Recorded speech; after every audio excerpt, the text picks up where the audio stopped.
Mas há uma segunda maneira como a igreja enfrenta o desafio de ser igreja em um mundo que despreza a verdade. É proclamando os atributos do Redentor da igreja. Os atributos, as características daquele que redimiu a igreja. O 16 descreve os atributos do Redentor. Diz assim: aquele que foi manifesto na carne, foi justificado em espírito, contemplado por anjos, pregado entre os gentios, crido no mundo, recebido na glória. É majestoso. Jesus nasceu de uma mulher na plenitude dos tempos. Nós temos aqui a perfeita humanidade de Jesus. Paulo está dizendo que Cristo foi manifesto, assumiu forma humana. Ele apresenta aqui os atributos do nosso Redentor, um perfeito homem.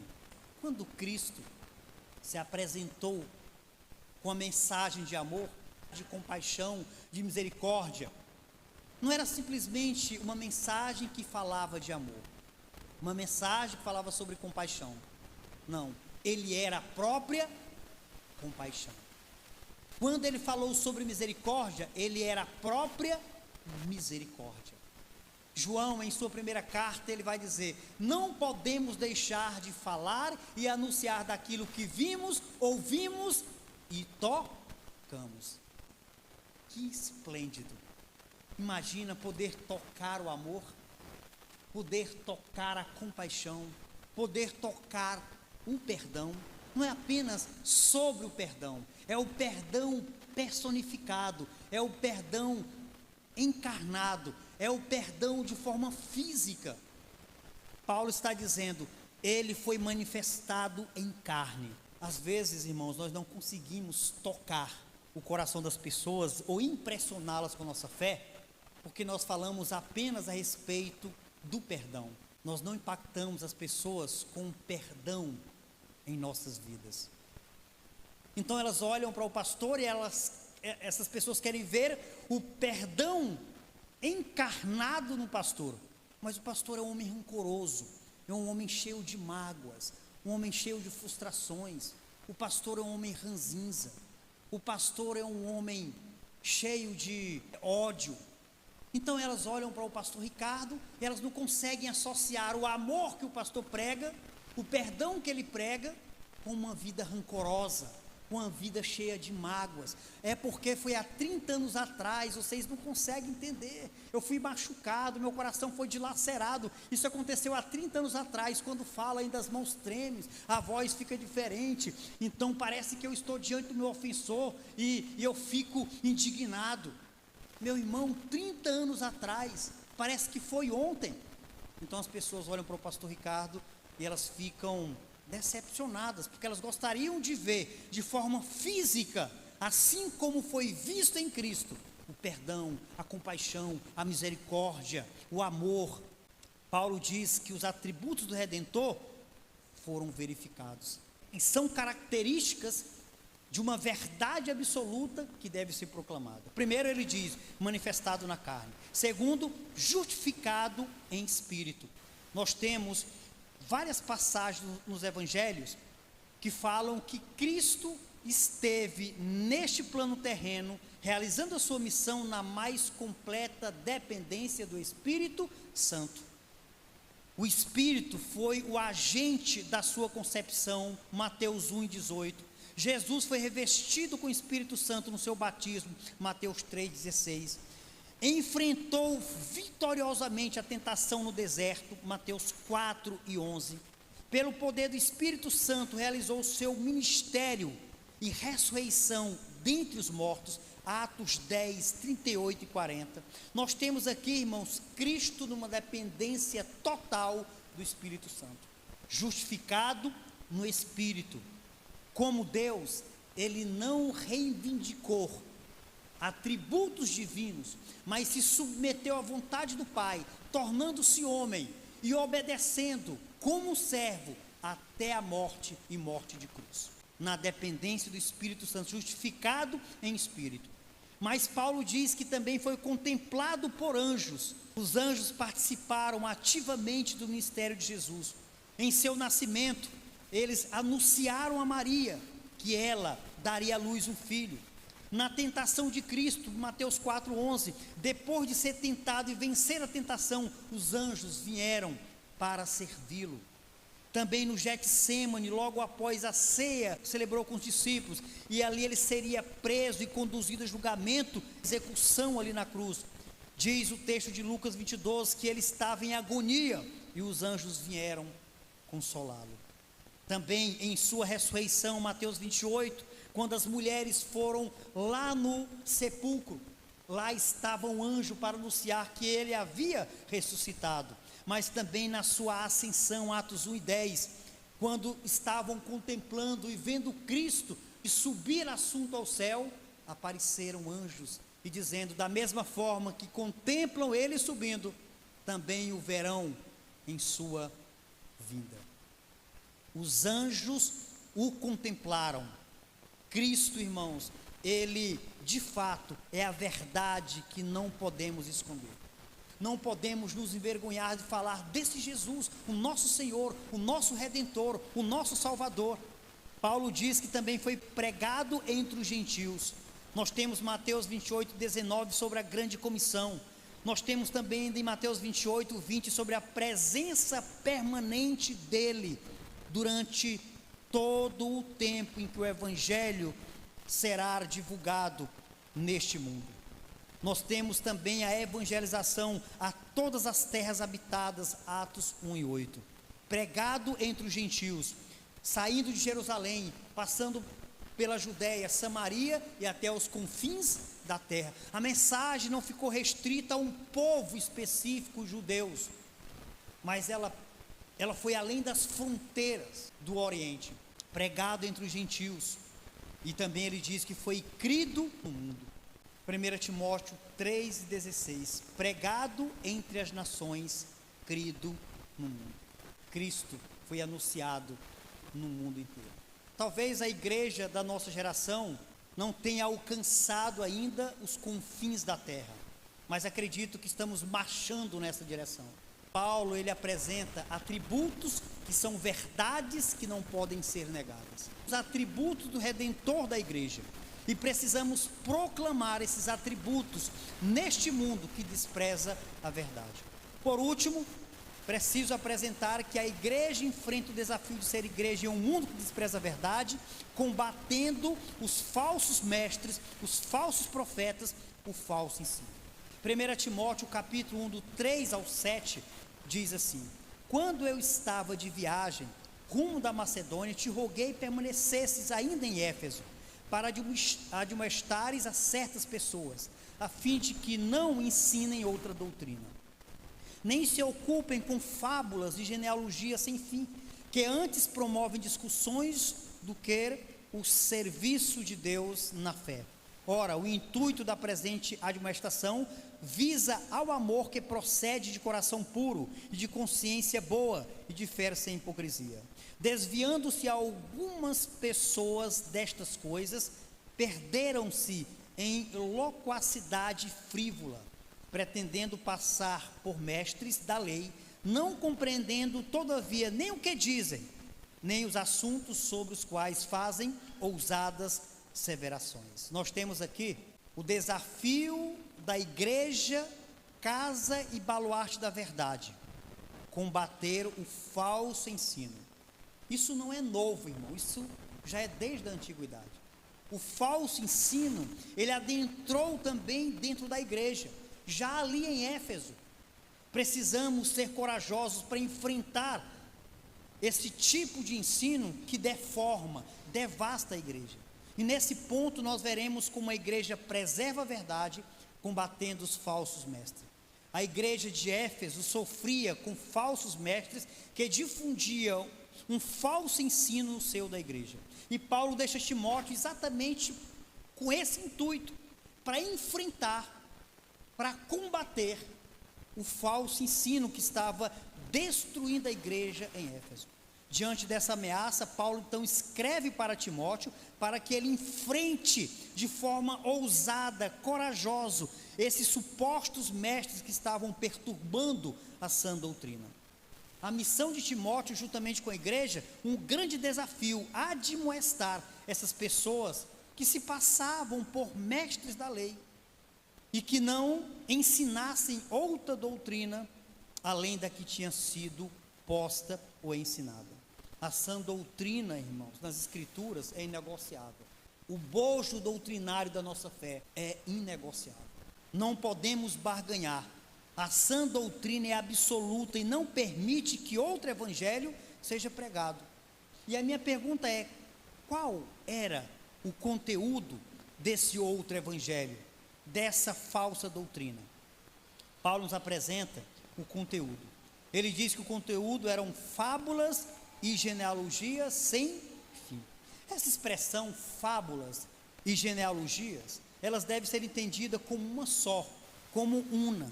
A ideia aqui, irmãos, é de que aqueles falsos mestres, eles estavam suplementando a lei de Deus com uma produção meramente humana, com mitos e contos de velhas caducas.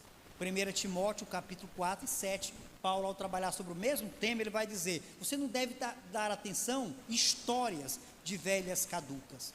Paulo, ele apresenta de que a igreja em Éfeso estava com a doutrina comprometida, porque além do evangelho, Cristo, o grande herói da igreja, morto e ressuscitado, que lavou a igreja com seu sangue, além disso, esses falsos mestres ainda queriam adicionar outras crenças que não faziam parte do evangelho. Ele diz também que esses falsos mestres, eles estavam com loquacidade frívola. A ideia aqui, irmãos, é do abandono da boa consciência. Haviam abandonado a boa consciência que eles tinham recebido provenientes da fé. Nesse aspecto, a falsa doutrina, nós temos aqui um tom bem forte de heresia. Talvez de forma muito seminal ou embrionária, aquilo que nós chamamos de gnosticismo. De forma especulativa, acreditavam que o mundo não surgiu do nada, mas da matéria. E esta matéria, para os gnósticos, era eterna. Embora fosse eterna, era imperfeita, má, maligna. E o mundo teria sido criado, de acordo com essa heresia, dentro da igreja de Éfeso, dessa matéria má. Com esse entendimento, eles tentavam explicar o pecado, o sofrimento, as imperfeições deste mundo, com base em um mundo criado, proveniente de uma matéria eterna, porém imperfeita, má, impura. Segundo o pensamento gnóstico, essencialmente Deus é bom, é perfeito, e a matéria é essencialmente má. Logo, se Deus é bom e a matéria é essencialmente má, Deus não poderia ter criado este universo da matéria, porque para isso Deus teria que manipulá-la. Deus teria que manipular esta matéria para dar forma a tudo que existe. Então Deus não poderia ter criado a matéria, porque a matéria é má, e Deus, como puro e perfeito, não poderia tocar essa matéria. Como eles explicavam então a criação do mundo? Eles explicavam que Deus lançou de si aquilo que eles chamam de emanação, como se fosse uma extensão de Deus. Essa emanação, uma extensão de Deus, deu lugar a outra, a mais outra, a mais outra, ao ponto que ficou tão distante de Deus. E distante desse Deus, essa matéria agora já não tinha mais nada parecido com esse Deus que lançou uma emanação de si mesmo.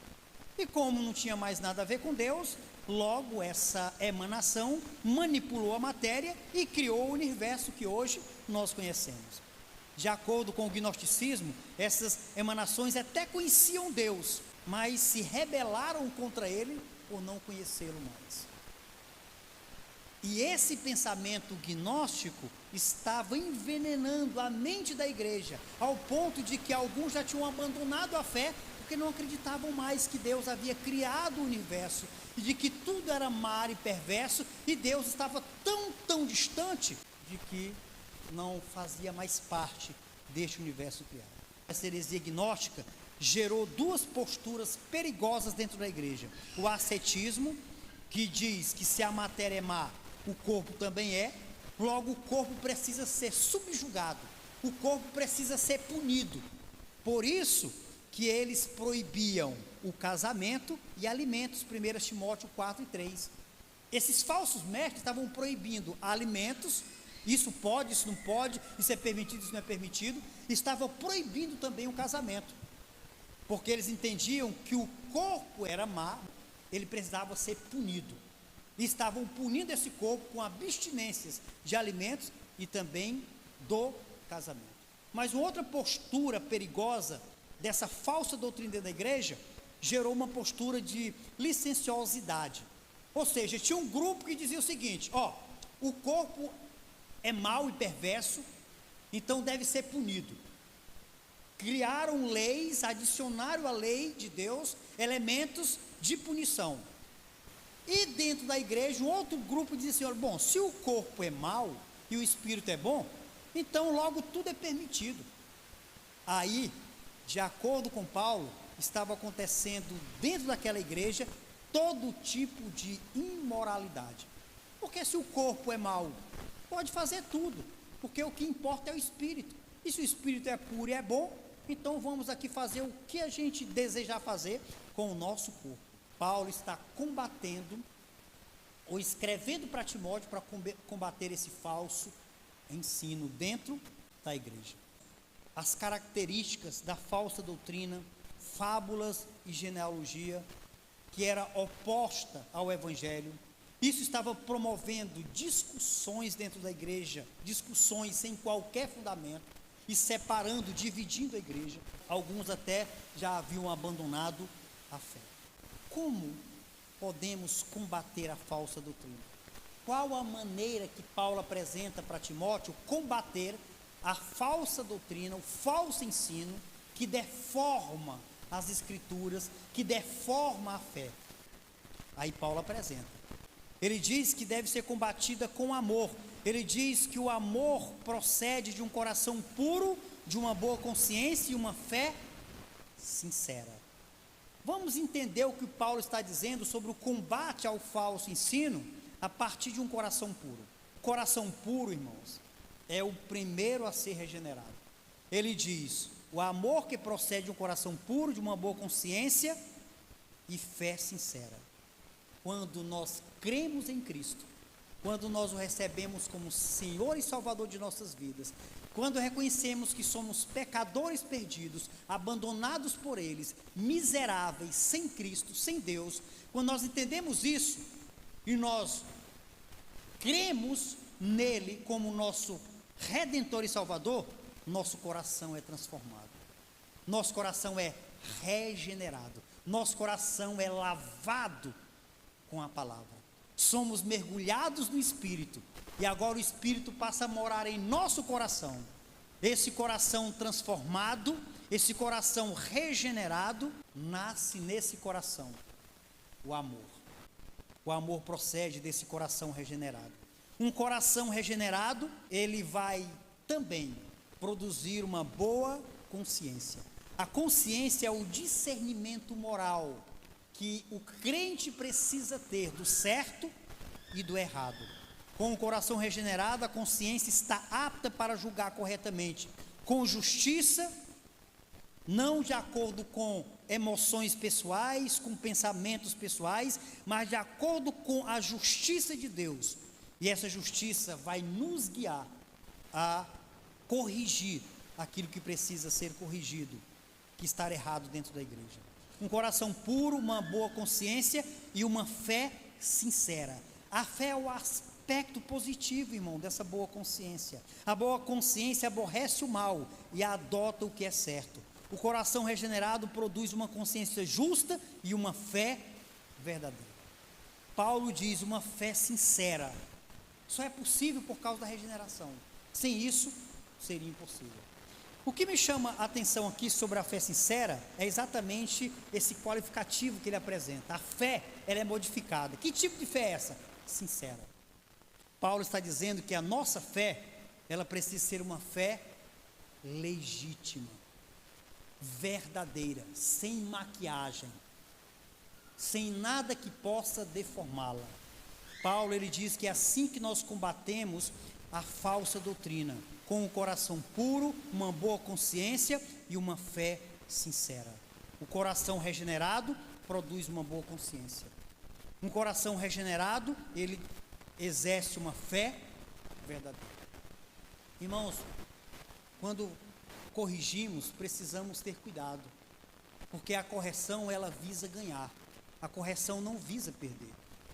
Quando nós corrigimos alguém, o nosso intuito não é massacrá-lo, não é destruí-lo, nem humilhá-lo. Nosso intuito é ganhá-lo, é restaurar essa pessoa, para que ela volte ao seu estado natural. Portanto, precisamos ter muito cuidado. Por isso Paulo diz para Timóteo, tem algumas pessoas perturbando a igreja, tem algumas pessoas deformando a doutrina, incluindo ensino que não é o evangelho, estão adicionando ao evangelho alguma coisa a mais. É como nos nossos dias, Cristo é o nosso mediador. Não, mas ele não pode ser um único mediador, deve ter alguém aí para ajudar ele, mediar nossa causa. Cristo é o mediador, mas também tem uma mediadora. Cristo é o nosso mediador, mas também tem o meu pai que morreu, que está mediando lá no céu por mim. Tem os santos que estão mediando por nós. É Cristo e um pouco mais. É Cristo e alguma coisa mais. Certo? Ah, eu sou salvo e a salvação é uma obra unicamente de Cristo. Não, mas eu tenho que ter uma participação na salvação, porque Cristo salvo, eu também tenho que ter mais alguma coisa para ser salvo. Então, Paulo está dizendo, tem alguém adicionando algo no evangelho que não faz parte do evangelho, é uma impureza. Mas para fazer isso, precisamos fazer isso com amor, para que possamos ganhar essas pessoas para Cristo. Paulo diz, precisa corrigir, mas corrigir com amor, para ganhá-los, não para perder. Perder só se for o último recurso, o último caso, não tem jeito mesmo. Aí se não tem jeito, cada um segue o seu caminho, porque não tem como caminhar juntos.